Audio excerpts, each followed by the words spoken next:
Si vous imaginez les peuples néolithiques occupés uniquement à chasser ou à cueillir, détrompez-vous. Ces ancêtres de l'actuelle Espagne s'employaient déjà à édifier des ouvrages qui semblaient impossibles pour leur époque, tels que le dolmen de Menga. Cette impressionnante structure de pierre se dresse à Antequera, une cité parfois qualifiée de cœur de l'Andalousie, dans le sud de la péninsule ibérique. Cette région est précisément l'endroit où l'héritage néolithique côtoie encore les traces romaines et mauresques, façonnant une architecture et un paysage singuliers. Le dolmen de Menga est un monument âgé d'environ 5700 ans, ce qui signifie qu'il fut érigé à une époque dépourvue de véritables technologies d'ingénierie. Il fait partie des 3 structures mégalithiques d'Antequera, aux côtés du dolmen del Romeral et du dolmen de Viera. Toutefois, le dolmen de Menga demeure l'un des plus fascinants, puisqu'il fut le premier construit, vers 3800 avant notre ère. L'ensemble atteint près de 27 mètres de longueur, 6 mètres de largeur et 3 mètres de hauteur. Des décennies durant, des chercheurs en ont examiné la structure, et voici ce que leurs travaux ont révélé. Mettons une chose au clair, les mégalithes sont des édifices composés de blocs de grande taille, présents dans le monde entier. La majorité fut érigée en Europe à la fin de la préhistoire, où l'on compte plus de 35 000 structures de ce type. Le terme provient du grec ancien, mêlant méga, qui signifie grand, et lithos, désignant la pierre. Le dolmen de Menga ne fut mis au jour qu'au cours des années 1840, mais sa découverte suffit à le faire reconnaître comme une œuvre singulière par son caractère inédit. Examinons à présent ce qui fonde cette distinction. Le simple fait que Menga subsiste depuis près de 6 millénaires atteste que ses bâtisseurs maîtrisaient parfaitement leur entreprise. Pour commencer, ces artisans demeurés anonymes acheminèrent d'immenses blocs depuis les carrières du Cerro de la Cruz, situé à environ 1 km du monument actuel. Le site rassemble en effet 32 pierres d'une masse déconcertante. La plus imposante d'entre elles est presque 5 fois plus lourde que le plus grand bloc de Stonehenge. L'ensemble atteint approximativement 1140 tonnes, soit l'équivalent du poids combiné de 2 jumbo-jets transatlantiques entièrement chargés de passagers et de bagages.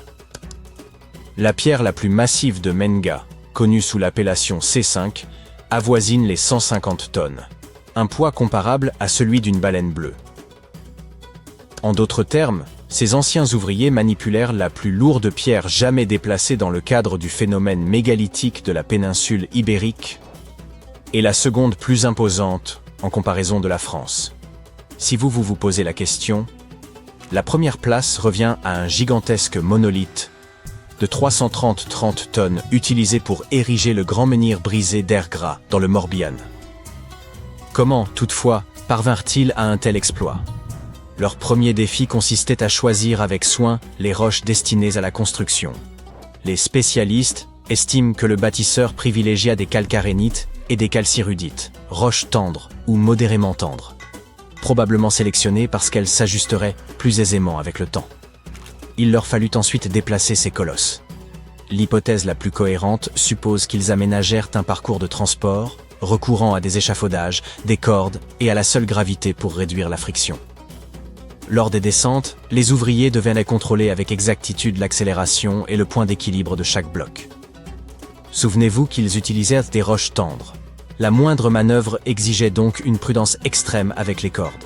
Les chercheurs avancent qu'ils durent également fabriquer des traîneaux pour y installer les pierres. Et pourtant, ce transfert colossal ne constitue pas leur plus grande prouesse. Comme vous pouvez le voir, ils conçurent un édifice destiné à tenir debout durant des siècles. Cela tient surtout au fait que les bâtisseurs de Menga mirent en œuvre des techniques élaborées pour préserver la structure de l'érosion. Pour rappel, un dolmen est un temple mégalithique à chambre unique ou un lieu de sépulture.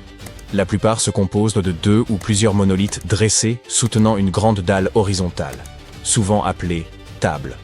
La majorité des dolmens remontent au néolithique tardif et se rencontrent en de nombreux points du globe, de la Turquie à l'Angleterre, en passant par l'Indonésie, l'Espagne ou encore le Brésil, sans que la liste soit exhaustive.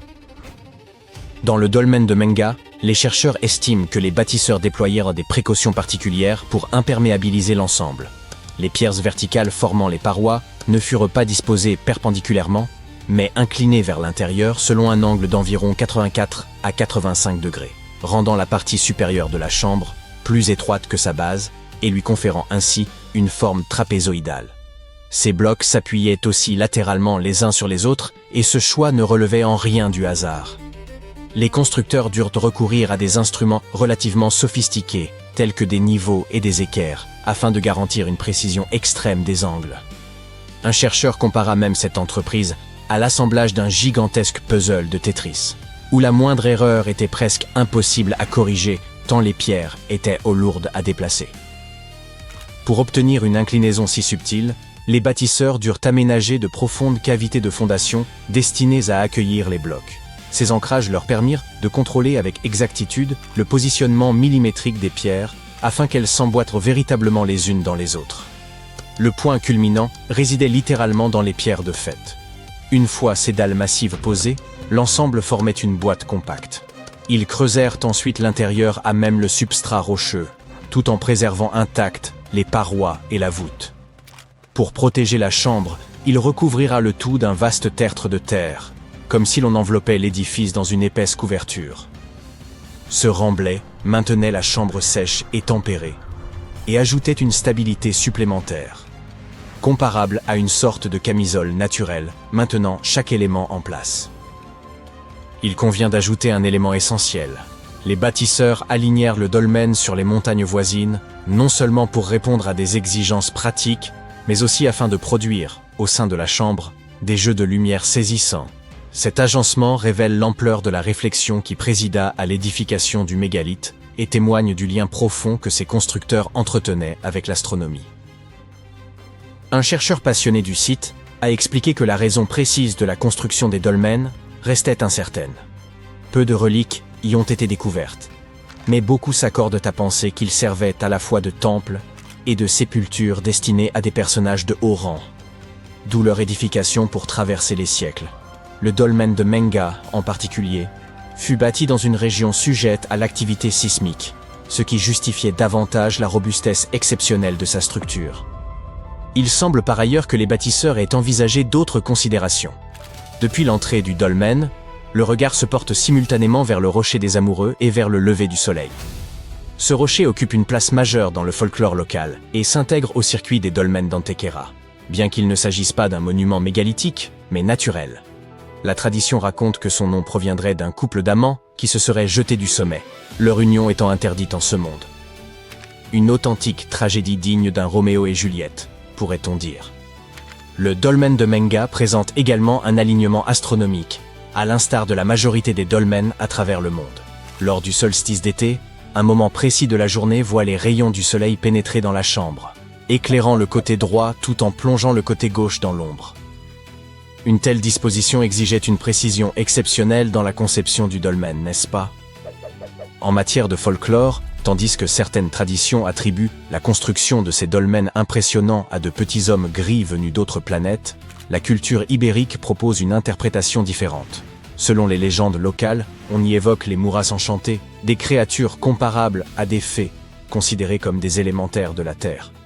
D'une beauté et d'un charme sans pareil, puissants en leur propre droit, ils excellaient notamment dans l'édification de dolmens où ils se retiraient pour accomplir leurs cérémonies. Ces êtres sont abondamment mentionnés dans le folklore local, ce qui justifie pleinement d'en parler ici. Quoi qu'il en soit, il n'est guère surprenant que l'UNESCO ait choisi d'inscrire ce dolmen parmi les sites du patrimoine. C'est un véritable chef-d'œuvre des temps anciens. Au Royaume-Uni, il y a environ 115 000 boîtes aux lettres, dont certaines se trouvent dans des endroits plutôt étranges. Regardez ici, nous sommes sur un tronçon désert de la lande de Caithness. Et là, en plein milieu de nulle part, entre cette carrière et la lande, nous trouvons encore une boîte aux lettres solitaire. C'est Chris Aitken, un enseignant de la région, qui est tombé sur cette bizarrerie près de Worth Hill, à proximité de John O'Groats. John O'Groats est un petit village à 4 km au nord-est de Canis Bay, dans le comté historique de Caithness, en Écosse. Le village lui-même est populaire auprès des touristes, mais seulement environ 300 personnes y habitent de manière permanente. Cependant, on y trouve quand même une jolie boîte aux lettres. Mais qui donc a tant besoin d'un tel service sur une colline perdue? Quand Chris a partagé sa photo sur Internet, quelqu'un a lancé une théorie. Il y a quelque temps, un entrepreneur vendait de minuscules parcelles de terrain autour de Camster. Il prétendait que les acheteurs deviendraient les seigneurs de leur petit bout de terre. Cela explique-t-il la présence de cette boîte aux lettres? La boîte, fièrement estampillée, propriété de John O'Groats, porte également le nom de Thorsten Sommer ainsi qu'une adresse en Allemagne. Il y a un code PIN sur le devant, mais lorsque Chris l'a ouverte, tout ce qu'il a trouvé était un lien vers un site web. Le site présente des photos de Sommer agitant un drapeau écossais et parlant de son amour pour l'Écosse, se qualifiant lui-même de vieil écossais. Chris a essayé de se renseigner via le site web, mais il n'a jamais reçu de réponse. Cela pourrait être lié à l'achat rapporté par Sommer d'une petite parcelle de terrain, mais la vente de titres de propriété écossais est souvent perçue comme de l'escroquerie, car l'acheteur ne reçoit en vérité aucun titre légal. La zone autour de Worth Hill a également connu récemment une intervention policière, après la découverte d'un corps dans les environs. Doit-on faire un lien avec cette mystérieuse boîte aux lettres? Mais laissons ces histoires aux vrais inspecteurs et détectives. Et plongeons à présent dans la haute couture, d'accord? Vous êtes peut-être tombé sur cette image loufoque qui fait le tour d'Internet, et selon laquelle il y aurait une boutique éphémère Prada dans le désert du Texas. Eh bien, c'est en quelque sorte vrai et faux tout à la fois. Oui, il y a bien une boutique, en quelque sorte. Elle présentait toute une gamme de produits Prada pour une valeur approchant les 80 000 $. Et devinez quoi? C'est Miuccia Prada elle-même qui avait choisi les articles. Mais il n'était pas possible d'y acheter quoi que ce soit. Pas de caissier, pas de vendeur. C'était comme si l'endroit était fermé de manière permanente. La surprise? Il s'agissait en réalité d'une installation artistique, fabriquée entièrement à partir de matériaux biodégradables. Elle a été conçue pour se fondre progressivement dans la nature, une métaphore amusante de notre culture consumériste moderne. Mais pourquoi exposer des biens que personne ne peut acheter? Une métaphore pour le charme insaisissable du luxe. Elle était destinée à se détériorer tranquillement. Mais l'engouement créé a suscité un flux si inattendu de visiteurs que les choses ont vite dégénéré. Après avoir tenté de repousser plusieurs voleurs potentiels, les artistes ont dû admettre leur défaite. Désormais, le lieu se laisse docilement photographier et attire toutes sortes de personnes, des touristes comme des célébrités. Bien, vous pouvez trouver un sac de marque dans le désert, mais pouvez-vous, disons, trouver une voiture dans les grottes galloises? La réponse est oui, mais vous devez savoir qu'il ne s'agit pas d'une seule voiture, mais d'un grand nombre de véhicules. La caverne des âmes perdues est une grotte abandonnée nichée dans le joli pays de Galles. Autrefois, c'était une mine ardoisière. Les ouvriers y extrayaient des tonnes d'ardoise, qui partaient ensuite aux quatre coins du pays sur les voies étroites de la région. Mais lorsque cette industrie a disparu il y a de cela plusieurs décennies, la mine a été fermée. Si vous osez y entrer, ce que je ne recommande franchement pas, vous découvrirez deux grandes salles, et l'une d'entre elles est particulièrement remarquable. La salle principale s'enfonce à environ 20 mètres de profondeur, et est en partie submergée, avec juste une petite ouverture au-dessus. Depuis la fermeture de la mine, les habitants et le conseil municipal ont profité de cette ouverture pour jeter toutes sortes de choses indésirables dans la mine. Vous trouverez de tout, des réfrigérateurs, des télévisions, et même des voitures entassées dans un coin. Ce qui rend la caverne des âmes perdues si spéciale, c'est le faisceau de lumière qui plonge en son cœur, éclairant l'énorme tas de voitures et de métal saccagé. L'eau, lorsque cette lumière vient la toucher, brille d'un vert turquoise éblouissant, et on peut voir de magnifiques reflets sur sa surface immobile. De temps en temps, un fragment d'ardoise tombe dans l'eau, brisant le silence et envoyant des ondes dans toute la caverne. Voici une autre découverte étrange faite au pays de Galles. Un monolithe argenté et brillant de 3 mètres est récemment apparu sur Hay Bluff à Powys, et il a vraiment piqué la curiosité des internautes. C'est au cours d'une randonnée qu'un certain Craig Muir est tombé dessus par hasard, et il a affirmé qu'il semblait tout droit tomber de l'espace. Il est fait d'acier chirurgical, ne porte aucune marque et est extrêmement bien fabriqué, sans soudure visible. La découverte de ce randonneur rappelle ces mystérieux monolithes qui ont surgi un peu partout dans le monde en 2020, créant un certain émoi sur Internet. Richard Haynes, un habitant de la région, a suggéré qu'il pouvait s'agir d'une installation scientifique, mais le règlement du parc national interdisant les structures non autorisées, il se peut bien qu'il ne reste pas là très longtemps. Comme il n'y a aucun sentier dans les environs immédiats, Muir suppose qu'il a pu être amené ici par un groupe de personnes ou même déposé par un hélicoptère. Ce n'est pas la première fois qu'un tel monolithe est apparu de manière si étrange. On en a aperçu de semblables dans l'Utah, sur l'île de White, et même à Glastonbury Tor. L'un d'eux portait une marque humoristique, pas Banksy. Il est toutefois possible que cet artiste célèbre en soit l'auteur. Le Royaume-Uni est le pays où l'on trouve le plus grand nombre d'œuvres de Banksy. En 2023, il y en avait 70. Rien d'étonnant, puisqu'il serait apparemment britannique et était né à Bristol. Le désert d'Atacama, dans le nord du Chili, qui est le désert non polaire le plus sec de la Terre, présente une vue étrange au kilomètre 1309 de la route panaméricaine. Une main géante en ciment qui s'élève à 11 mètres au-dessus du sable. Plutôt effrayant, vous ne trouvez pas?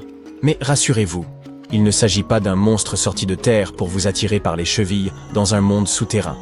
Ce n'est pas non plus la relique ancienne d'une civilisation perdue. Un sculpteur professionnel a créé ce petit monument original en 1992. Malgré son emplacement isolé, la main est souvent la victime de graffitis, de sorte que des bénévoles doivent la nettoyer 2 fois par an. Au fait, ce n'est pas le seul monument de ce genre. Le même sculpteur a créé une main similaire à Punta del Este, en Uruguay. On l'appelle « l'homme émergent à la vie », et elle représente l'idée selon laquelle un géant tiendrait toute l'Amérique du Sud d'une main ferme. Pourquoi pas? Voici à présent une gigantesque sphère de pierre cachée dans la forêt de la vallée de Visoko, en Bosnie. Qu'en pensez-vous? Est-ce une relique ancienne ou une installation d'art moderne? Partagez vos réflexions dans les commentaires. Mais pour être entièrement honnête avec vous, comme je le suis toujours, personne ne connaît la vérité à son sujet. Les experts pensent pour que cette sphère, qui mesure environ 3 mètres de diamètre, est simplement une formation rocheuse naturelle, une concrétion. Ces boules possèdent cette couleur rougeâtre en raison d'une forte teneur en fer, et c'est une lente agglutination de particules minérales qui leur donne cette forme si particulière. Bien que les concrétions puissent prendre des formes plutôt surprenantes, le processus exact de leur formation reste quelque peu mystérieux. Ensuite, nous avons cet archéologue, souvent surnommé l'Indiana Jones bosnien, qui affirme qu'il s'agit en réalité d'un artefact créé par l'homme il y a plus de 1000 ans. On trouve toutefois ce genre de concrétion sphérique dans d'autres endroits que la Bosnie. Vous pouvez en trouver partout dans le monde. Prenez, par exemple, les célèbres boulders de Moeraki, en Nouvelle-Zélande. Des pierres massives et rondes ayant plus de 60 millions d'années. Il y a aussi des concrétions en forme de boulets de canon dans le Dakota du Nord. Et n'oublions pas les sphères de pierre façonnées par les Dikis au Costa Rica, fruit d'un travail virtuose, un magnifique témoignage de la créativité humaine. Donc, bien que la sphère bosniaque soit très intrigante, c'est probablement juste une concrétion ancienne et non le vestige d'une civilisation perdue. Dommage. Certaines choses sont si bien cachées qu'il faut descendre au fond de la mer pour les apercevoir. Autrefois un lieu de plaisir hédoniste pour l'élite romaine, Baïse était un peu le Las Vegas de son époque. Mais aujourd'hui, ses ruines se trouvent sous l'eau. Cette station thermale prospérait grâce à ses sources chaudes volcaniques et attirait des personnalités telles que Néron et César, qui y construisirent même des villas de vacances. Cependant, au 8e siècle, Baïse a perdu une bataille et elle fut ensuite abandonnée. Alors que le niveau de l'eau montait, une grande partie de la ville a été engloutie sous la baie. Vous pouvez désormais explorer les ruines antiques de Baïse dans l'un des rares parcs archéologiques sous-marins de la planète. Retenez votre souffle. Des chercheurs ont mis au jour une cité entière, celle de Guyengola, restée enfouie sous l'épaisse canopée mexicaine durant 6 siècles. S'étendant sur 360 hectares, elle regroupait plus de 1100 édifices, 4 km de remparts, un réseau interne de voies de circulation, ainsi qu'un aménagement urbain réfléchi, comportant temples, terrains de jeux de balles et des quartiers distincts réservés aux élites ou aux classes populaires. Pendant des générations, l'on a cru qu'il ne subsistait là qu'une forteresse abandonnée, selon des récits transmis oralement. Jusqu'à peu, il était impossible d'appréhender l'immensité du site sans des années d'exploration au sol. Mais grâce à une technologie récente, un outil de télédétection appelé LIDAR, il a été possible de générer en à peine 2 heures, depuis un avion, une modélisation tridimensionnelle de l'ensemble. Guyengola fut édifié entre 1350 et 1121. Ce site revêtait une importance capitale pour les Zapotèques, peuple implanté dans la région depuis environ 700 avant notre ère. Les familles y cohabitaient dans des demeures organisées autour d'un vaste patio central bordé de pièces. À mesure que les foyers s'élargissaient, de nouvelles chambres étaient ajoutées, faisant évoluer l'architecture domestique. Les analyses ont démontré que dirigeants et habitants de conditions modestes œuvraient de concert à l'essor de la cité. En raison du relief montagneux environnant, ils surent exploiter intelligemment les pentes naturelles pour y implanter leurs constructions, favorisant ainsi l'écoulement des eaux pluviales. Cette ingéniosité a permis de garantir la solidité et la pérennité des habitations, dont bon nombre demeurent encore debout aujourd'hui. Au cœur de la cité se dressent 2 pyramides, sans doute consacrées aux rites et cérémonies que les prêtres accomplissaient en l'honneur de leurs dieux. Les offrandes étaient déposées sur les autels, tandis que le public se rassemblait sur 2 places aujourd'hui affaissées. On y trouve également un palais comportant 64 pièces, dont certaines soutenues par des colonnes circulaires, réparties sur plusieurs terrasses inclinées. On y trouve des patios desservis par de nombreux escaliers, tous reliés entre eux. L'outil de télédétection a également révélé un promontoire circulaire, aménagé sur un affleurement rocheux naturel, qui permettait aux apothèques de voir leurs ennemis s'approcher de loin. Les chercheurs ont aussi identifié 2 structures circulaires, probablement conçues pour l'observation astronomique et la mesure du temps. Ils ont aussi mis au jour plusieurs tombes, attestant la présence d'un cimetière urbain. À la fin du XVe siècle, les apothèques exerçaient leur pouvoir sur une vaste portion de la côte pacifique et étaient parvenus à défendre leur territoire contre les ambitions expansionnistes des Aztèques. Ils réalisèrent un exploit quasi inespéré, tenir bon durant un siège de 7 mois à Giangola et en sortir victorieux.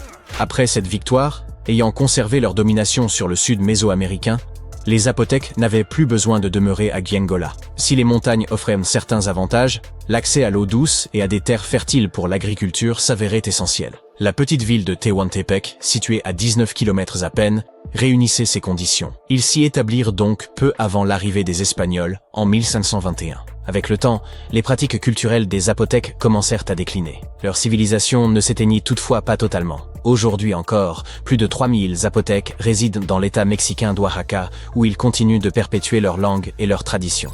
La création du modèle 3D de cette cité perdue ne constitue qu'une étape préliminaire dans la recherche. Les archéologues espèrent que les études à venir permettront de mieux comprendre l'organisation politique et sociale des apothèques, la manière dont ils administraient leur cité, ainsi que la nature de leurs échanges avec les Espagnols à leur arrivée. Ils projettent d'examiner les 1170 structures révélées par le balayage lidar, ce qui nécessitera plusieurs années. Plutôt que de fouiller le sol, ils auront recours à des technologies non invasives afin d'explorer la ville sans en altérer les vestiges. Grâce à cette même technologie, les scientifiques ont pu révéler l'existence d'une vaste cité ancienne enfouie sous le dense feuillage de la forêt amazonienne. Un ensemble structuré de maisons, de places, de routes et de canaux reposait dans l'ombre d'un imposant volcan. Pendant des siècles, nombre de chercheurs ont cru que les peuples amazoniens vivaient dans de modestes huttes, ne défrichant que de petites parcelles pour subsister. Or, cette cité, édifiée il y a 2500 ans et occupée durant un millénaire, nous prouve le contraire. Les experts estiment que des dizaines, voire plusieurs centaines de milliers de personnes vivaient au sein de sociétés urbaines complexes. Le balayage de la région a permis d'identifier 6000 plateformes rectangulaires, chacune mesurant environ 20 mètres sur 10 et s'élevant à une hauteur de 2 à 3 mètres. Ces constructions étaient regroupées autour de places centrales, avec des routes rectilignes aux angles droits parfaits, connectées par des sentiers. L'une d'elles atteignait même 26 km de long. La réalisation de voies parfaitement droites exigeait davantage que le simple suivi du relief naturel. Certaines d'entre elles revêtaient probablement une valeur rituelle ou spirituelle. Le sol volcanique, particulièrement fertile, favorisa l'essor de cette civilisation, mais il pourrait aussi avoir contribué à sa disparition. Les chercheurs ont en outre révélé les défenses de ces villes comme des fossés barrant l'accès à plusieurs d'entre elles. Il est donc possible que des groupes voisins aient tenté d'envahir ces cités. La prochaine phase consistera à étudier les 300 km² adjacents afin de mieux cerner l'ampleur et la complexité de cette société ancienne, qui pourrait même surpasser par sa taille la célèbre civilisation maya du Mexique et d'Amérique centrale. En 1963, un habitant de Turquie fit une découverte stupéfiante en rénovant sa maison. En abattant un mur de sa cave, il mit au jour une pièce énigmatique. En poursuivant ses fouilles, il tomba sur un tunnel, lequel le mena à la ville souterraine de Derinkuyu. Il s'agit de l'une des cités souterraines les plus profondes et les plus vastes de Cappadoce, et même de toute la Turquie. Les habitants occupaient 8 niveaux souterrains, chacun offrant un accès à des caves, des espaces de stockage, des chapelles, une école, une salle d'études ainsi que d'autres installations. Ces étages étaient interconnectés par un vaste réseau de tunnels. Il est probable que cette cité enfouie ait été conçue comme refuge. Située à une profondeur de 85 mètres, elle demeure invisible depuis la surface. Le site était suffisamment vaste pour accueillir environ 2000 personnes, accompagnées de leur bétail et de leurs vivres. Un puits de ventilation, profond de 55 mètres, assurait l'aération. Selon les archéologues, les premiers niveaux auraient été aménagés par les Phrygiens, avant d'être repris et perfectionnés par les Romains. L'apogée de Derinkuyu s'est toutefois manifesté durant l'ère byzantine. La cité suivante, longtemps tenue pour légendaire, n'était évoquée que dans de rares textes anciens et quelques inscriptions énigmatiques, si bien que son existence demeurait incertaine. Après avoir exploré une grande partie du littoral égyptien, un archéologue du nom de Frank Goddio et son équipe ont soudain aperçu un visage monumental émergeant des profondeurs. C'est ainsi que la ville engloutie de Thonis Héracléion fut révélée, à plus de 6 km au large d'Alexandrie. Parmi ces vestiges reposaient 64 navires, 700 ancres et un fabuleux trésor de pièces d'or. Les archéologues considèrent que les éléments les plus remarquables de cette découverte sont la statue haute de 6 mètres et les vestiges du temple. À son époque, la cité accueillait des rituels et des célébrations dans le sanctuaire d'Amon. Façonnées en granit et en diorite, les ruines ont traversé les siècles sans se détériorer malgré leur immersion prolongée. Elles offrent aujourd'hui un aperçu précieux de la vie, 2300 ans plus tôt, dans l'un des carrefours commerciaux les plus importants du monde antique. La ville disposait d'un réseau de canaux, comparable à une Venise égyptienne d'un autre âge. Ces voies d'eau reliaient divers ports et points d'ancrage, tandis que des ponts unissaient tours, temples, habitations et autres édifices. Thonis Héracléion constituait le principal port du royaume pour le commerce extérieur et la perception des taxes. L'origine de son engloutissement demeure incertaine, mais les chercheurs l'attribuent à des phénomènes naturels. Vers la fin du second siècle avant notre ère, probablement à la suite d'une terrible inondation, la cité fut submergée. Par la suite, Alexandrie, fondée par Alexandre le Grand, surpassa Héracléion en prestige et en influence. Avant cela, Héracléion faisait office de principale porte d'entrée maritime vers l'Égypte. Après la catastrophe, de nombreux navires durent réorienter leur itinéraire vers Alexandrie. Héracléion sombra alors dans l'oubli, jusqu'à sa redécouverte en l'an 2000. Bienvenue dans l'un des endroits les plus mystérieux et inexplorés de la planète. Bien, qu'a-t-il donc de si spécial? Il n'y a là que quelques pics glacés et l'immense étendue neigeuse de l'Antarctique. Oui, c'est vrai. Mais il y a aussi un mystère à l'ampleur planétaire. Vous pouvez essayer tant que vous voudrez, vous ne découvrirez pas cette chaîne de montagnes inconnues, un territoire gigantesque et inexploré où aucun humain n'a jamais mis les pieds. Elle se cache en vérité sous une autre couche de montagnes. Un peu comme une poupée russe, mais à l'échelle d'un continent. Ces montagnes conservent les secrets de l'Antarctique. Et ils peuvent nous révéler des choses époustouflantes sur l'histoire de notre planète. Cet immense territoire porte le nom de chaîne Gamburtsev. La couche de glace qui se trouve au-dessus la préserve des phénomènes naturels et de l'action humaine. C'est comme une terre à l'intérieur d'une autre terre. Et elle cache bien plus que des montagnes. On y trouve des vallées, des collines et des plaines. Cette région est similaire aux Alpes, mais malheureusement, nous ne pouvons pas profiter de sa vue. Ces montagnes furent découvertes pour la première fois en 1958 à l'aide d'instruments sismologiques. Plus d'un demi-siècle s'est écoulé depuis.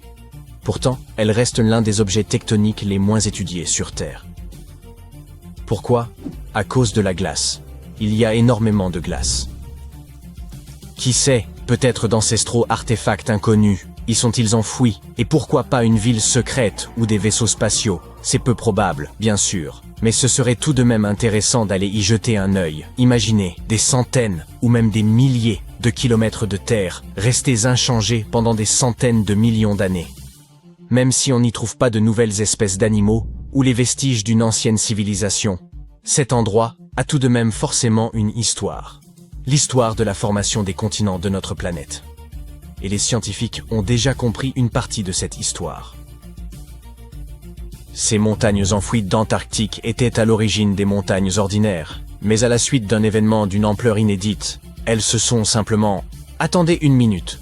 Vous êtes-vous déjà demandé comment les chaînes de montagnes se forment? Nous les voyons dans la vie réelle, dans les films, sur Internet, nous les escaladons. Mais comment ont-elles vu le jour? Les montagnes n'ont pourtant pas toujours existé sous cette forme. Elles sont apparues à la suite d'une collision à grande échelle de plaques tectoniques. Deux énormes blocs super solides se déplacent l'un vers l'autre, puis s'écrasent, et boum! Des milliards de tonnes de croûte terrestre commencent à l'élever, à se mélanger et à former des reliefs et des gorges. Et le processus peut durer des millions d'années. Oui, c'est une catastrophe, mais une catastrophe extrêmement lente. Certaines plaques tectoniques sont à ce jour encore prises dans ce processus. Par exemple, l'Himalaya continue de croître, car les plaques indiennes et eurasiennes continuent de s'emboutir. Et ça a commencé il y a environ 50 millions d'années. La chaîne Gamburtsev sous la glace a vécu un événement similaire, seulement ça date d'il y a plus longtemps. Un article du journal Earth and Planetary Science Letters indique qu'elle est apparue lors de la formation du supercontinent Gondwana. Deux immenses morceaux de terre étaient séparés par un océan sans limite. Mais un jour, il y a environ 700 millions d'années, ils sont entrés en collision et ont formé le Gondwana. Ce supercontinent comprenait les territoires de l'Afrique moderne, de l'Amérique du Sud, de l'Australie, de l'Inde et de l'Antarctique. Ces gigantesques morceaux se sont emboutis et ont libéré tout un flot de roches chaudes, partiellement en fusion. Et tout cela a grandi et grandi, formant des montagnes. La température de ces montagnes a augmenté, leur masse s'est accrue, et à un certain moment, le Gondwana est devenu instable. Le supercontinent a commencé à s'effondrer sous son propre poids. Les roches brûlantes sous la surface ont commencé à s'écouler latéralement à la suite d'un processus qui porte le nom d'étalement gravitationnel. Ce fut comme quand vous pressez un tube de dentifrice. Sauf que là, il s'agissait de milliards de tonnes de roches ardentes. Ces antiques montagnes d'Antarctique sont apparues précisément au cours de cet événement catastrophique.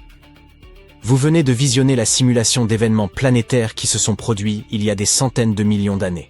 C'est bien sûr très intéressant, mais comment les scientifiques ont-ils pu tout reconstituer? Comment ont-ils pu savoir qu'une telle chose avait eu lieu? Si la chaîne Gamburtsev enfouie sous la glace est l'un des lieux les plus inexplorés au monde, comment les chercheurs ont-ils pu découvrir son origine? La réponse est simple. De minuscules particules de roche nous ont renseigné sur l'évolution du paysage de la planète.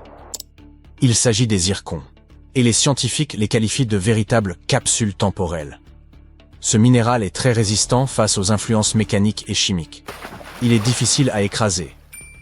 Il n'est pas affecté par l'érosion, et il ne se dissout pas dans l'eau. Et il contient de l'uranium.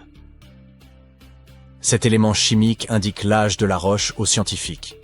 En effet, l'uranium se décompose toujours en plomb à un taux constant. Les chercheurs peuvent donc examiner les quantités d'uranium et de plomb et déterminer l'âge des minéraux avec une grande précision. Si cela vous semble un peu compliqué, voici un exemple simple. Imaginez que chaque chaîne de montagne soit une horloge qui se met à compter le temps à partir du moment de sa formation, c'est-à-dire après la collision des plaques tectoniques. Après la formation de la roche, l'uranium commence sa lente désintégration. Plus le temps passe, plus l'uranium se transforme en plomb. Le taux de cette désintégration est toujours le même. Cette désintégration peut durer des milliards d'années. Moins il y a d'uranium dans les zircons, et plus il y a de plomb, plus la roche est ancienne. Voilà comment ça se passe en pratique. Les géologues prélèvent plusieurs échantillons de roches. Dans un laboratoire, ils les broient pour extraire des zircons cristallins. Les géologues dissolvent ensuite les particules dans de l'acide pour séparer l'uranium du plomb. Puis, ils utilisent un appareil spécial, un spectromètre de masse qui accélère les atomes et les trie. C'est un processus assez compliqué, mais en fin de compte, cet appareil renseigne les scientifiques sur la quantité d'uranium et de plomb. Ils examinent leurs quantités respectives et déterminent l'âge de la roche. Les géologues ont prélevé des zircons dans du grès près de la chaîne Gamburtsev, ont étudié leurs particules, ont observé leur niveau d'uranium et ont calculé la chronologie de la formation des montagnes. Ensuite, ils ont comparé ces données avec l'histoire de notre planète et ont pu savoir que les montagnes enfouies d'Antarctique sont apparues pendant la formation du supercontinent Gondwana. Mais comment ont-ils découvert que ce supercontinent incluait l'Australie, l'Inde et l'Afrique? Le zirconium provenant de ces roches antarctiques s'est avéré très similaire au zirconium de ces pays. C'est-à-dire qu'il y a longtemps, ces trois continents étaient réunis. Ainsi, la chaîne Gamburtsev a commencé à se former il y a environ 650 millions d'années. Il y a environ 580 millions d'années, elle a atteint la hauteur de l'Himalaya. Et 80 millions d'années plus tard, la croûte terrestre est entrée en fusion. Et tandis que la plupart des chaînes de montagnes sur la planète changeaient et s'effondraient, la chaîne Gamburtsev est restée intacte sous la glace. L'eau, le sol, le vent, les tremblements de terre, la gravité et d'autres forces naturelles détruisent les chaînes de montagnes. Ce processus est appelé érosion. Mais les montagnes ensevelies en Antarctique n'ont rien connu de tel. Les basses températures et la calotte glaciaire qui les entoure les ont préservées. C'est l'une des chaînes de montagnes anciennes les mieux conservées de la planète. Très bien, mais pourquoi explorer ces montagnes? Quelle différence cela nous fait-il que le supercontinent Gondwana se soit un jour effondré? Il est possible que des plantes, des corps gelés d'insectes ou des bactéries anciennes aient été préservés sous d'épaisses couches de glace. Et pourquoi pas des animaux anciens? De nombreuses espèces pourraient avoir vécu sur le Gondwana. Étudier ces anciennes montagnes antarctiques peut nous montrer à quoi ressemblait notre planète il y a environ un demi-milliard d'années. Quand l'Antarctique était un continent vert, quelles créatures y vivaient? Qu'est-il arrivé à ces formes de vie? Est-il possible de ressusciter ces animaux anciens après tant d'années? Si les scientifiques ont réussi à calculer la date de l'apparition du supercontinent en utilisant de minuscules particules, alors imaginez ce qu'ils pourraient découvrir en examinant cette chaîne de montagnes cachées. Tout cela semble très intéressant, mais il y a un problème.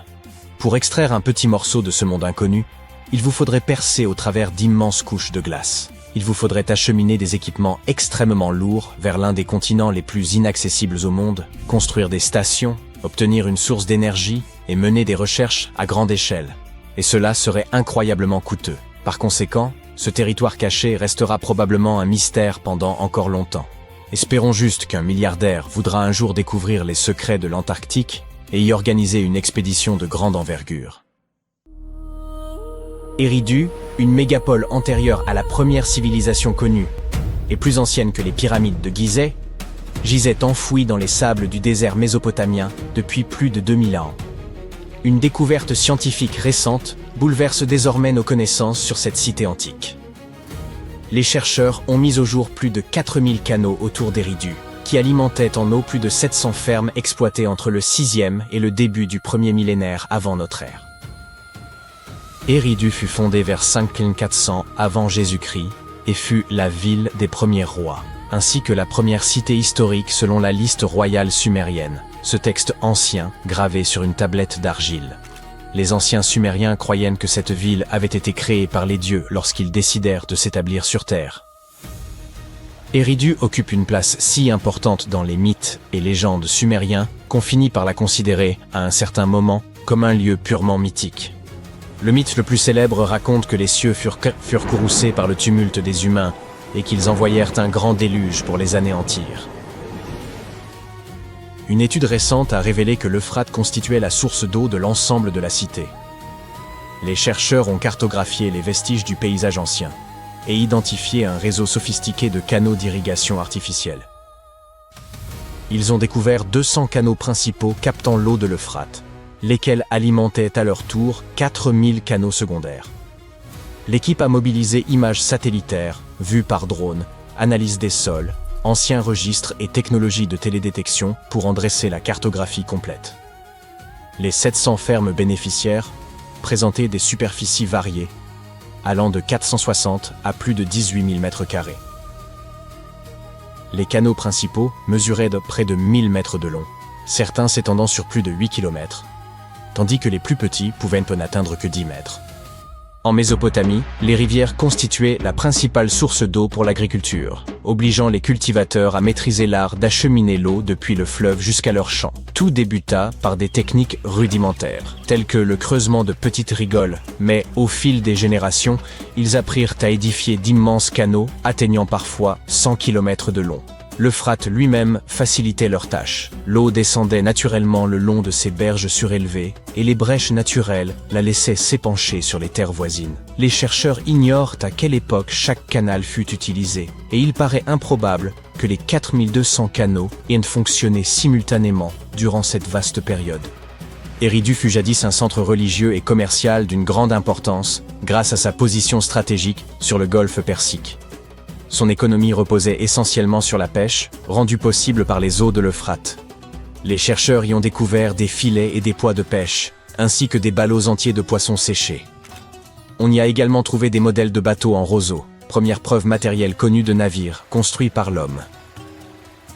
La cité prospéra jusqu'à son abandon, vers 600 avant notre ère, pour une raison que les scientifiques ne parviennent toujours pas à expliquer. Les habitants, tout comme les pèlerins et marchands de passage, avaient épuisé les ressources locales et durent laisser la terre se régénérer à plusieurs reprises avant de partir définitivement. Cela coïncida avec le moment où l'Euphrate changea de cours, privant la ville de sa source vitale d'eau. Bien des siècles plus tard, en 1854, Un fonctionnaire britannique nommé John George Taylor fut envoyé en mission dans la région afin d'examiner un site isolé, Tel Abu Shahrain, constitué d'un ensemble de monticules appelés Tels, vestiges d'anciens peuplements humains. D'abord, Taylor demeura peu impressionné. Il espérait tomber sur des trouvailles majeures, telles que des statues, des inscriptions ou les ruines de temples et de palais. Faute de temps, il ne découvrit que des murs, des drains, des plateformes de pierre et des fragments de colonnes en calcaire ornés de minuscules cônes en mosaïque. Il ignorait alors que ces monticules apparemment sans intérêt abritaient l'une des plus anciennes cités terrestres, Eridu. L'intérêt du British Museum fut immédiat, mais les premières fouilles de grande ampleur ne débutèrent qu'en 1946. Les autorités irakiennes s'y impliquèrent activement, espérant éclairer les origines les plus anciennes de l'histoire mésopotamienne. Les archéologues se concentrèrent alors sur le monticule 1, un vaste tel atteignant la hauteur d'un immeuble de 8 étages. Ils mirent rapidement au jour une portion d'une pyramide à degrés inachevés, une ziggourate datant de la fin du 3e millénaire avant notre ère. En approfondissant les fouilles, ils révélèrent des strates de vie humaine remontant de plus en plus loin dans le passé. Certaines couches appartenaient à la période d'Uruk, d'autres à une époque encore antérieure aux Sumériens, appelée protohistoire. Dans ces niveaux inférieurs, ils découvrirent plusieurs reconstructions successives du temple d'Anki, la divinité tutélaire de la cité. Ce sanctuaire fut rebâti maintes fois durant plus de 2 millénaires. Chaque effondrement donnait lieu à une nouvelle construction, plus vaste et plus majestueuse que la précédente. À partir du milieu du 4e millénaire avant notre ère, les temples d'Eridu prirent une ampleur monumentale, dépassant en sophistication toutes les réalisations humaines antérieures. Parallèlement, la société se complexifia, marquée par l'apparition de classes sociales distinctes. Finalement, les habitants cessèrent de reconstruire le temple et érigèrent, vers 2100 avant notre ère, une pyramide à degrés sur les ruines. Bien qu'Eridu eût décliné, elle conserva sans doute un rôle majeur en tant que site sacré. Les fouilles ont révélé de la poterie datant des 2e et 1er siècles avant Jésus-Christ, sans trace d'habitations alentours. Les Sumériens furent, sans conteste, un peuple d'une ingéniosité remarquable. Vers 1500 avant notre ère, ils inventèrent la charrue semoir, un instrument permettant de labourer et d'ensemencer simultanément, tiré par des bêtes de somme telles que les bœufs. Cet outil était même accompagné d'instructions précises. L'almanach du fermier sumérien prodiguait des conseils sur l'art d'accroître les récoltes grâce à un labour et une irrigation bien maîtrisée. Ces méthodes agricoles ingénieuses permirent de nourrir davantage de personnes, favorisant la croissance des cités, l'émergence d'un pouvoir organisé et un approfondissement de la vie religieuse. À mesure que leur ville prospérait, les Sumériens développèrent aussi leur savoir en écriture, en mathématiques et en spiritualité. Il y a 5000 ans, ils avaient déjà mis au point le cunéiforme, l'un des tout premiers systèmes d'écriture de l'humanité. Une autre découverte récente, issue de la même région du monde, démontre que la bureaucratie existait déjà il y a 4 millénaires. Les archéologues ont exhumé d'anciennes tablettes administratives dans une autre cité sumérienne, Girsu. Ces tablettes d'argile constituent la plus ancienne preuve tangible connue du tout premier empire au monde, l'empire d'Akkad. Elles furent retrouvées dans un bâtiment d'archives d'État en briques crues, divisé en plusieurs salles qui servaient vraisemblablement de bureaux. Avant cette découverte, le fonctionnement interne de cet empire, le premier répertorié dans l'histoire, rappelons-le, demeurait obscur. Mais, grâce aux fouilles menées à Girsu, les chercheurs disposent désormais de preuves claires et irréfutables de l'existence d'un système administratif élaboré. Ces documents consignaient tout, livraison, dépenses et inventaire, des poissons et moutons jusqu'aux grains, tissus et pierres précieuses. Ils comportent également des registres de population mentionnant les noms, âges et métiers des hommes, des femmes et des enfants. Une forme primitive de recensement. Ces données ont révélé que les femmes occupaient une place essentielle dans la société akkadienne. Certaines femmes occupèrent des positions d'influence, telles que celles de grandes prêtresses. Les tablettes révèlent aussi une large variété de métiers. Des artisans qualifiés comme les tailleurs de pierre aux travailleurs plus modestes, tels que les balayeurs des temples. Certaines contiennent même des plans de bâtiments, des schémas de champs et des cartes de canaux, preuve que l'Empire disposait d'une organisation et d'une planification très structurée. La cité finit toutefois par se révolter et conquérir son indépendance, mettant fin à 150 ans de domination akkadienne. Aujourd'hui, les chercheurs nettoient et traduisent ces tablettes pour en saisir tout le sens. Ces nouvelles découvertes remplacent les théories anciennes et offrent une vision plus exacte du pouvoir et du système administratif de l'Empire d'Akkad.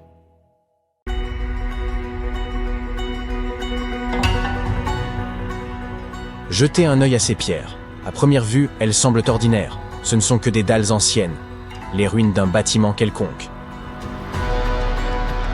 Cependant, contrairement à de nombreuses autres découvertes archéologiques similaires, celle-ci est parmi les plus mystérieuses et les plus uniques. Voici pourquoi.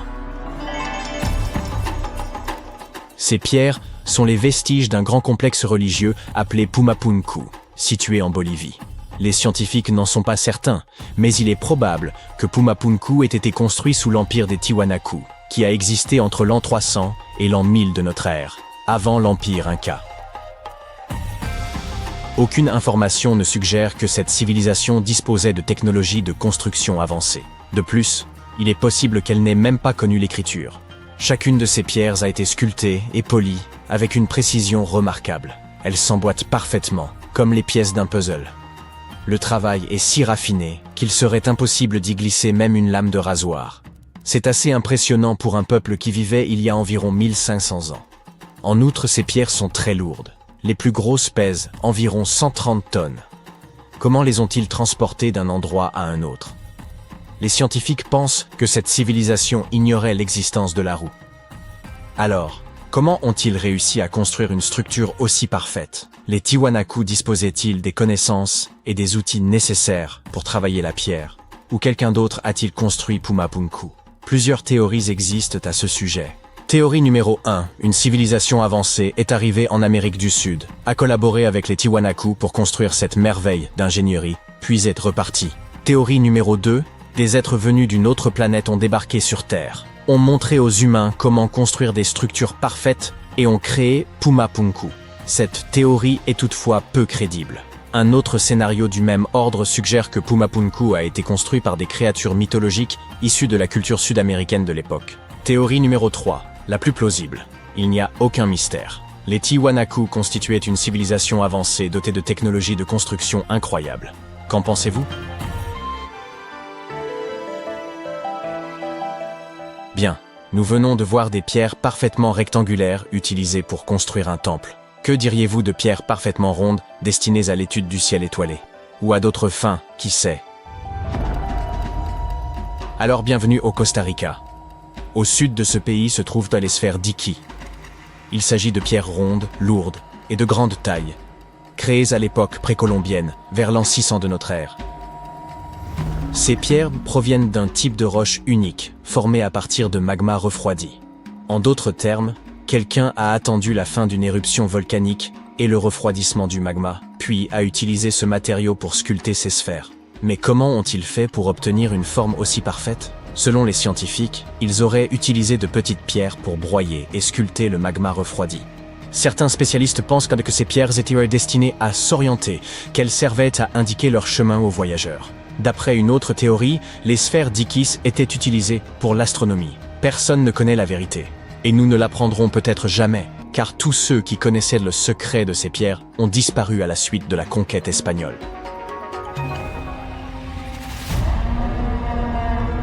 Continuons donc notre voyage. Vous voyez ces pavés? Les archéologues ne savent toujours pas pourquoi ils sont disposés ainsi le long d'une vaste étendue désertique traversant la Jordanie et Israël.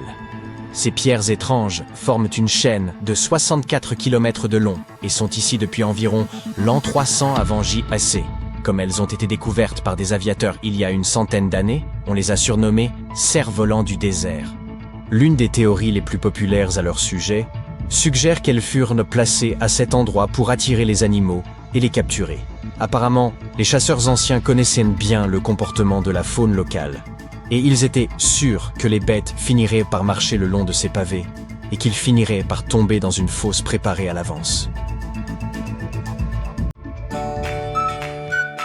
Des pierres rectangulaires et carrées parfaitement lisses, des pierres rondes, des pièges de pierre pour capturer des animaux, et encore de la peinture sur pierre. Pour découvrir cela, Rendons-nous à Glasgow, en Écosse, où des archéologues ont mis au jour une dalle datant d'environ 5000 ans. Elle porte le nom de Cochno Stone. La dalle elle-même mesure 13 mètres sur 8, soit environ la moitié d'un terrain de basket. Et toute sa surface est recouverte d'étranges motifs tourbillonnants que les scientifiques qualifient de marques en coupe et en anneaux. Mais que signifie-t-il? Comme pour le reste, les scientifiques n'en sont pas encore certains. Une théorie suggère toutefois que ces inscriptions auraient un lien avec des phénomènes astronomiques, tels que les éclipses lunaires ou solaires. Peut-être s'agit-il d'une carte du ciel, ou peut-être que ses créateurs souhaitaient simplement réaliser une œuvre d'art. Quoi qu'il en soit, il existe un autre fait intéressant, lié à ces dessins. Des scientifiques en ont découvert de similaires sur plusieurs sites préhistoriques à travers le monde. Délaissons à présent les pierres mystérieuses, et intéressons-nous à d'autres merveilles archéologiques. Voici la chronologie approximative du développement de la civilisation, à partir de 8000 avant notre ère, selon les scientifiques.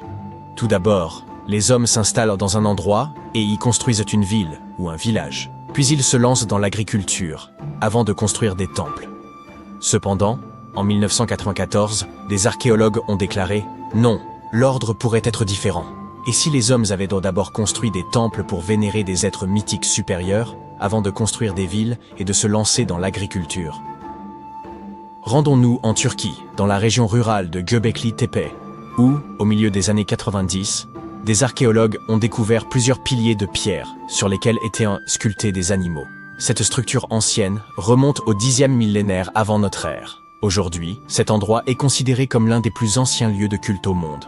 Il a très probablement été construit par des chasseurs semi-nomades qui ne connaissaient rien à l'agriculture, car celle-ci n'est apparue dans cette région que 5 siècles plus tard. Aujourd'hui, les scientifiques se posent la question suivante. Est-il vrai que de telles structures ont conduit à la colonisation de la région? La réponse à cette question pourrait nous aider à comprendre la mentalité et le développement de l'humanité dans de nombreuses régions de la planète. Aimeriez-vous posséder un parchemin sur lequel serait indiqué l'emplacement d'un trésor? En fait, vous en avez déjà un. Vérifiez par vous-même. Il vous suffit de rechercher « le trésor du rouleau de cuivre » sur Google, de télécharger une photo haute résolution du rouleau en question et de suivre ses instructions. Mais attention, le texte est absolument incompréhensible. Les scientifiques tentent de déchiffrer ce message depuis sa découverte en 1952 à Qumran, et ils n'y sont toujours pas parvenus. Selon une théorie, le rouleau contiendrait des informations sur une importante quantité d'or et d'argent. Cependant, même si ce trésor n'existe pas, cet artefact n'en présente pas moins un grand intérêt. Il a été créé il y a environ 2000 ans, à l'époque où l'Empire romain régnait sur la colonie de Qumran.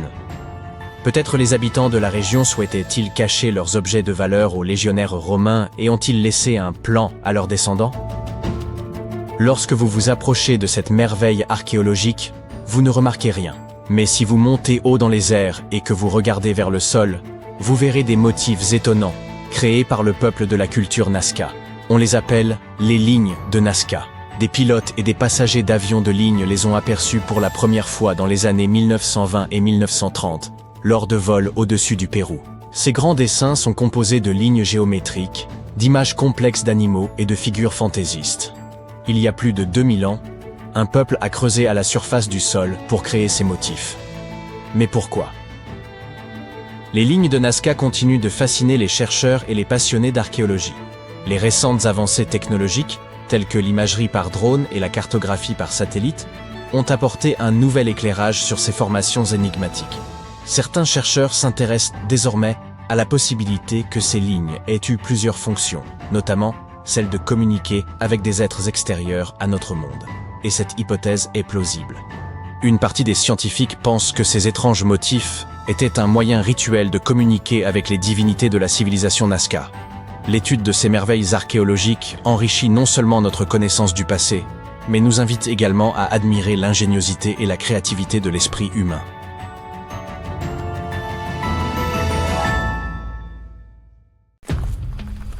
Ils y sont enfin parvenus. Après 3 siècles de quête, des archéologues ont identifié l'emplacement de la mystérieuse terre du jaguar blanc. Une cité maya tapie au cœur des jungles mexicaines. Tout débuta véritablement au XVIe siècle avec les Lacandons, irréductibles descendants des Mayas, doués d'une exceptionnelle résilience. Lorsque leur capitale principale, la Camtoun, tomba aux mains des Espagnols en 1586, beaucoup auraient considéré la cause perdue. Eux pourtant se replièrent plus profondément dans la forêt tropicale et édifièrent leur ultime bastion, Sac Balan, une place fortifiée dissimulée, faite de temples de pierre, de sentiers tortueux noyés dans la jungle et de singes hurleurs jouant les sentinelles tapageuses. Durant plus d'un siècle, ils y préservèrent leur tradition, loin de toute domination européenne. Puis, en 1695, l'histoire revint brusquement frapper à leur porte. Un missionnaire espagnol nommé Diego de Rivas tomba droit sur Sac Balan. Ce fut le début d'un irrévocable déclin, car les Espagnols ne tardèrent pas à en prendre le contrôle. En 1721, les Mayas abandonnèrent le site, et la jungle récupéra aussitôt ses droits. Racines éventrant les murs, lianes étouffant les places. La cité ne s'évanouit pas, elle fut littéralement dévorée par la nature. Durant les 3 siècles suivants, Sac Balan devint davantage un mythe qu'un souvenir tangible. Un nom qu'archéologues et explorateurs mentionnaient à voix basse, nourrissant l'espoir secret de l'apercevoir un jour. Bien des expéditions tentèrent de la retrouver, mais la forêt tropicale se révélait perfide.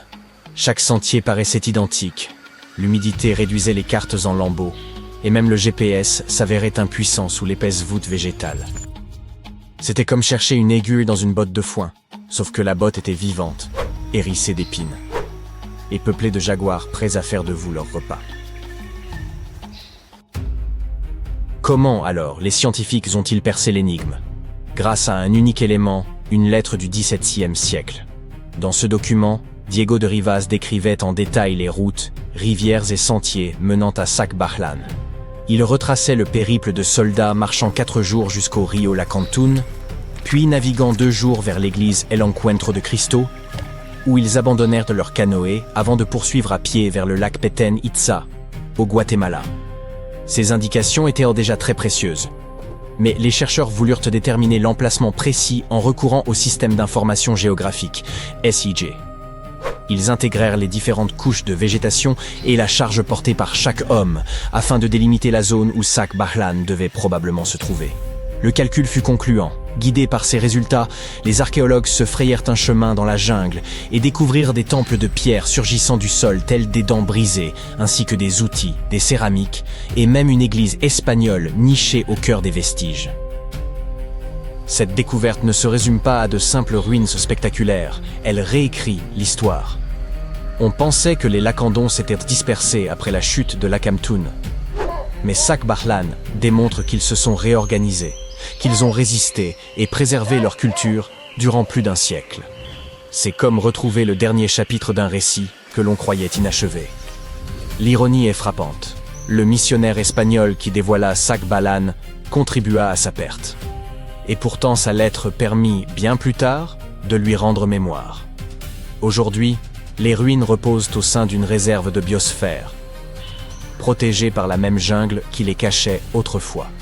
On ne peut s'y aventurer à la légère. La nature y est âpre et foisonnante. La cité respire à nouveau, mais selon ses propres lois. Des scientifiques ont récemment mis au jour une autre cité perdue, enfouie sous les jungles denses du Mexique depuis 6 siècles. Cette ville, nommée Guyengola, est immense. Environ 360 hectares, plus de 1100 bâtiments, 4 km de murs défensifs, un réseau de routes et un plan urbain remarquablement structuré. En raison de son isolement profond, il aurait été impossible de mesurer son étendue sans des années d'exploration. Mais c'est là que la technologie moderne intervint. Grâce au lidar, un outil de balayage laser, les chercheurs survolèrent le site et obtinrent, en seulement 2 heures, une carte 3D complète de l'ancienne cité. Guyengola fut construite entre 1350 et 1121, à l'époque précolombienne, et grouillait autrefois de vie. Elle constituait un centre majeur pour le peuple zapotèque, présent dans la région depuis environ 600 avant notre ère. Les familles y résidaient dans des maisons organisées autour de vastes patios centraux, entourés de pièces qu'elles étendaient à chaque naissance, prolongeant ainsi leurs habitations. Elles employaient également les montagnes voisines comme rempart naturel et détournaient les eaux de ces reliefs pour assurer le drainage. De nombreux édifices subsistent encore, un fait remarquable au regard des siècles écoulés. À la fin du XVe siècle, les Zapothèques étaient une puissance incontestée le long de la côte pacifique, repoussant même les ambitions expansionnistes des Aztèques. À Guyengola, ils résistèrent à un siège implacable de 7 mois. Toutefois, l'abri offert par les montagnes restait incomplet. L'eau douce et les terres cultivables faisèrent défaut. À moins de 20 km, la ville plus petite de Tehuantepec offrait ses ressources nécessaires, et les Zapothèques s'y installèrent peu avant l'arrivée des Espagnols en 1521. Les découvertes actuelles ne constituent que la partie émergée de l'iceberg. Le scan LIDAR révéla plus d'1 millier de bâtiments, et les archéologues envisagent plusieurs années de recherche. Plutôt que de tout exhumer et risquer des dommages, ils continueront à étudier la cité grâce à des technologies de balayage avancées. À présent, rendons-nous en Égypte, où des archéologues ont mis au jour une ville perdue entière, nommée Imet, nichée dans le delta oriental du Nil.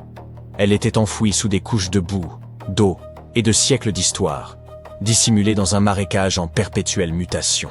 Les scientifiques l'aperçurent d'abord d'en haut, sous forme de petits amas de fondations en briques de terre, à peine perceptibles sur les images satellites. Les formes, fragiles et fantomatiques, étaient toutefois trop ordonnées pour être naturelles. Ils suivirent ces motifs sur le terrain, commencèrent à creuser, et la cité reprit progressivement vie. Les archéologues ont mis au jour des maisons-tours, à plusieurs étages, véritables mini-gratte-ciel de l'Antiquité. Dotées de niveaux multiples et de fondations robustes, elles pouvaient supporter des charges importantes. Ce type d'habitation verticale est extrêmement rare en Égypte, surtout hors du delta du Nil, et démontre que les habitants d'Imet ne se limitaient pas à l'étalement au sol, mais construisaient également vers le ciel. La ville apparaissait ainsi densément peuplée, soigneusement planifiée et bien plus urbaine qu'on ne l'imaginait pour l'époque. Mais il ne s'agissait pas seulement de résidences sophistiquées. Un complexe de transformation des céréales a été découvert, avec zones pavées de travail, enclos pour animaux et espaces méthodiquement organisés pour la production alimentaire. La cité possédait donc une véritable économie. Non loin de là, une voie cérémonielle menait au temple d'Ouadjet, sa divinité tutélaire. Plus tard, d'autres constructions furent édifiées sur cette route, témoignant du déclin progressif du culte. Les vestiges ont également révélé des reliques remarquables. Une petite figurine funéraire en faïence verte, une stèle représentant Harpocrate, incarnation grecque d'Horus, le dieu du silence, des secrets et du soleil naissant, perché sur des crocodiles et tenant des serpents. Et même un sistre en bronze, instrument de musique ancien orné des doubles têtes d'Hathor. Des découvertes tout à fait impressionnantes. Il apparaît qu'Imet fut occupé dès le IVe siècle avant notre ère, de la période tardive jusqu'à l'époque romaine. Sa position le long de routes commerciales en faisait un centre attractif pour marchands et pèlerins se rendant au temple d'Ouadjet. La ville ne se contentait donc pas de subsister. Elle prospérait, se connectait, commerçait et s'adaptait aux évolutions de son temps. Bien plus qu'une ruine poussiéreuse, Imet nous ouvre une fenêtre sur la vie quotidienne, la religion et l'organisation urbaine du delta, domaine jusqu'ici moins connu que les grandes pyramides et autres tombeaux. Vous voyez cet endroit sur la carte? Oui, juste là.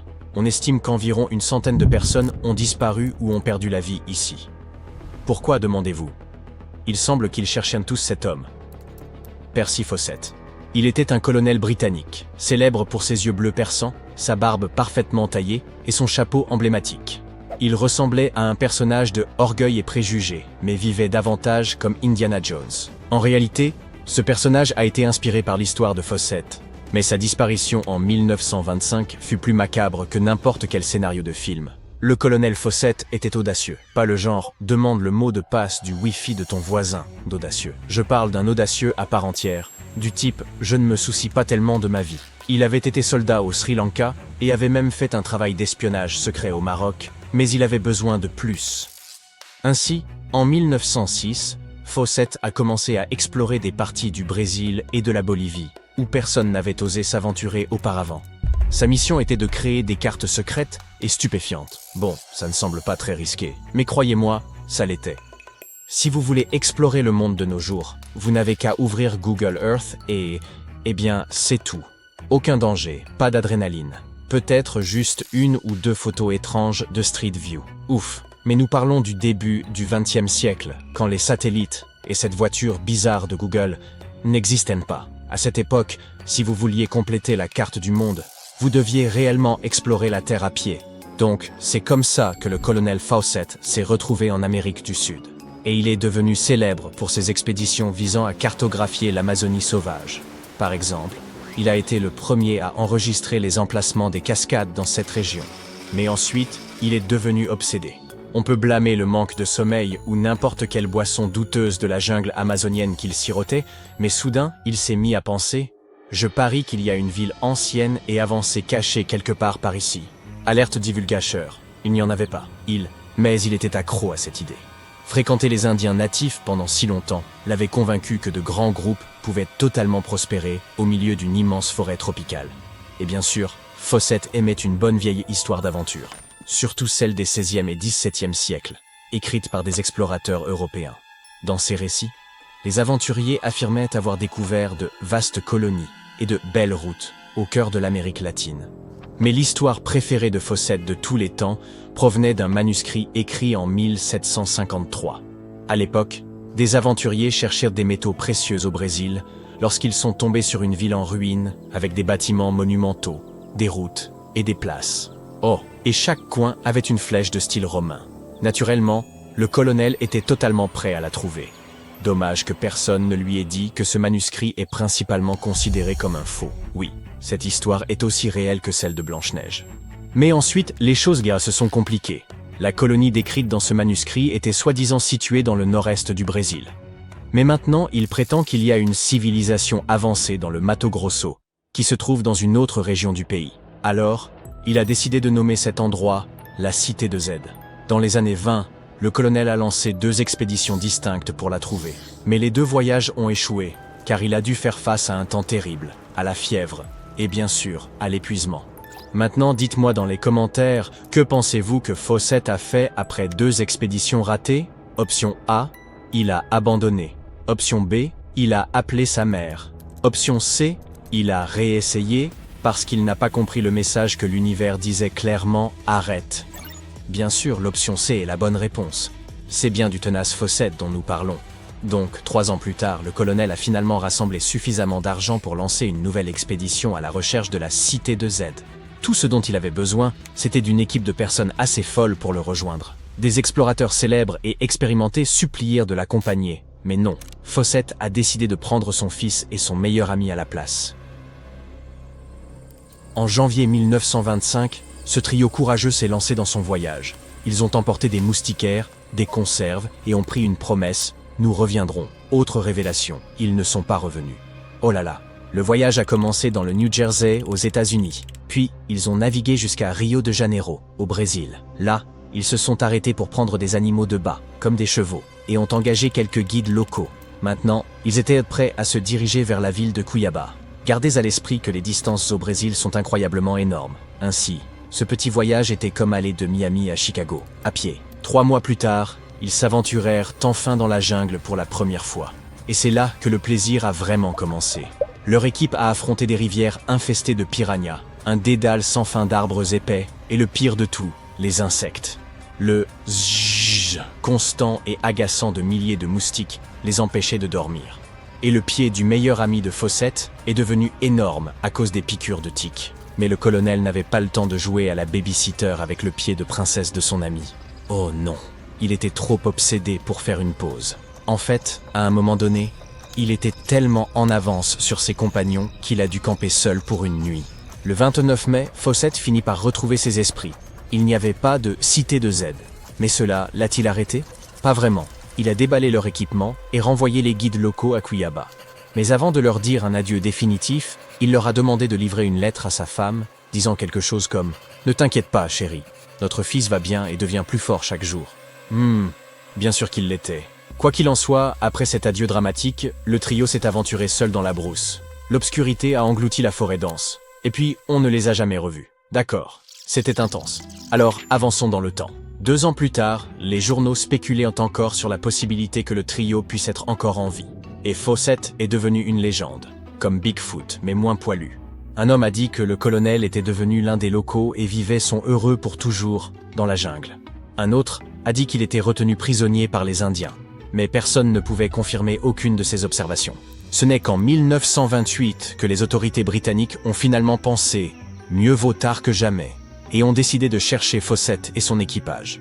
À ce moment-là, ils étaient presque certains que leur expédition avait péri, mais ils avaient encore besoin de preuves. Et après avoir survécu des jours et des jours au pire cauchemar de la jungle, ils ont trouvé, rien. Mais d'une manière étrange, ce mystère a inspiré davantage d'explorateurs à les rechercher. On estime qu'environ 100 de personnes ont perdu la vie dans ce processus, et quelques-unes ont suivi les traces des explorateurs en disparaissant sans laisser de traces. Alors, que s'est-il vraiment passé avec l'expédition? Les chercheurs ont accusé tout et n'importe quoi. Infections parasitaires, famine, noyade, attaque de jaguars, vous l'énoncez. Certains disent même que Fawcett s'est plongé dans le mysticisme et a commencé une communauté occulte dans la jungle. L'anthropologue brésilien Orlando Villas-Boas est probablement celui qui s'est approché le plus près de la résolution de cette affaire. Dans les années 50, il travaillait avec les Indiens Kalapalo lorsqu'ils ont soudainement avoué avoir éliminé Fawcett. Ils avaient même des ossements pour le prouver. Mais il s'est avéré qu'une analyse médico-légale a montré que les restes n'appartenaient pas au colonel. Donc, nous retournons à la case départ et personne ne sait, à ce jour, ce qui leur est arrivé. La quête de Fawcett, telle que nous la connaissons aujourd'hui, repose sur des sources assez discutables. Cependant, il est possible qu'il ne vivait pas dans un monde de rêve. Des découvertes récentes suggèrent même que son idée d'une cité sophistiquée dans la jungle n'était pas qu'une pure fantaisie. En 2024, une vaste cité ancienne a été découverte dans l'Amazonie, cachée sous une végétation dense. Les preuves suggèrent qu'elle a été construite il y a environ 2500 ans, et elle était étonnamment avancée, comprenant des maisons et des places toutes reliées par un incroyable réseau de routes et de canaux. Mais cette ville était dans une forêt en Équateur, pas au Brésil. Qui sait? Peut-être que la légendaire Cité de Z est encore là quelque part. Ou... Le 15 avril 2019, un terrible incendie a presque anéanti l'un des édifices les plus emblématiques au monde, à savoir la cathédrale Notre-Dame de Paris. Le feu s'est rapidement propagé, dévorant la flèche de l'édifice, ainsi que l'essentiel de la toiture. Déclenché en début de soirée, le sinistre a continué de faire rage jusqu'au matin suivant. Une grande partie du toit a été détruite par les flammes. Toutefois, les pompiers sont parvenus à préserver la structure principale de la cathédrale ainsi que les œuvres d'art inestimables qu'elle abritait, mais ce fut de justesse. Qui aurait pu prédire qu'il s'agissait, en un sens, d'un mal pour un bien? À la suite de l'incendie, une équipe d'environ 50 archéologues a entrepris des fouilles dans les décombres. Ils y ont mis au jour des vestiges vieux de plus de 2000 ans. Parmi les découvertes les plus remarquables figuraient 2 cercueils en plomb ou sarcophages. Les chercheurs chargés de leur étude ont dû porter des équipements spécifiques afin de se protéger du plomb lors de l'ouverture. À l'intérieur se trouvaient les restes de 2 hommes fortunés qui, malgré leur richesse, semblaient avoir mené des existences éprouvantes. L'un d'eux a pu être identifié sans difficulté grâce à une épitaphe gravée sur son cercueil. Au XVIIIe siècle, seuls les plus riches pouvaient s'offrir des cercueils en plomb, car ils contribuaient à la bonne conservation des corps. Celui-ci était toutefois endommagé, et il n'en subsistait que des ossements, quelques mèches de cheveux et des fragments de vêtements. L'analyse des os a révélé que cet homme se déplaçait peu et souffrait de la goutte, une maladie touchant les articulations, notamment les genoux, ce qui devait rendre la marche pénible. Sa fortune ne lui permit pas d'échapper à cette affliction, mais il en fit néanmoins un usage avisé. Antoine contribua au financement du chœur de la cathédrale et commanda des tableaux aujourd'hui conservés au musée du Louvre. L'identité de la personne inhumée dans le second sarcophage est longtemps restée inconnue, mais les chercheurs estiment désormais pouvoir la préciser. Lors de l'examen initial des ossements, ils ont déterminé qu'ils appartenaient à un homme âgé d'environ 25 à 40 ans. Ils ont également relevé qu'il pratiquait vraisemblablement l'équitation dès son plus jeune âge. Son squelette présentait des traces de problèmes de santé chroniques, et la majorité de ses dents avaient été perdues avant sa mort. La forme particulière de son crâne pourrait s'expliquer par le port, durant l'enfance, d'un bandeau spécifique. Les chercheurs avancent l'hypothèse qu'il pourrait s'agir du poète Joachim du Bellay, qui vécut entre 1522 et 1560. Il était un cavalier accompli et souffrait d'affections pulmonaires. Il est surprenant que, bien qu'il n'ait pas exercé de fonction ecclésiastique, il ait été enterré dans la cathédrale, plutôt que dans une chapelle latérale près de son oncle, comme le souhaitait sa famille. On suppose qu'il ait d'abord été inhumé provisoirement à cet endroit avant que la sépulture ne devienne définitive, ou bien que son cercueil ait été déplacé après la publication complète de ses œuvres. Seule une analyse ADN permettrait de confirmer formellement son identité, et le mystère reste donc entier pour le moment. L'incendie a également permis d'élucider un autre mystère de Notre-Dame, la manière dont des murs aussi fins peuvent soutenir une voûte si élevée. À son achèvement, la cathédrale était l'édifice le plus haut jamais construit depuis la pyramide de Khéops, avec des voûtes culminant à 32 mètres, soit environ la hauteur d'un immeuble de 10 étages. Le sinistre de 2019 a mis au jour un secret dissimulé dans l'épaisseur des murs, des milliers d'agrafes en fer.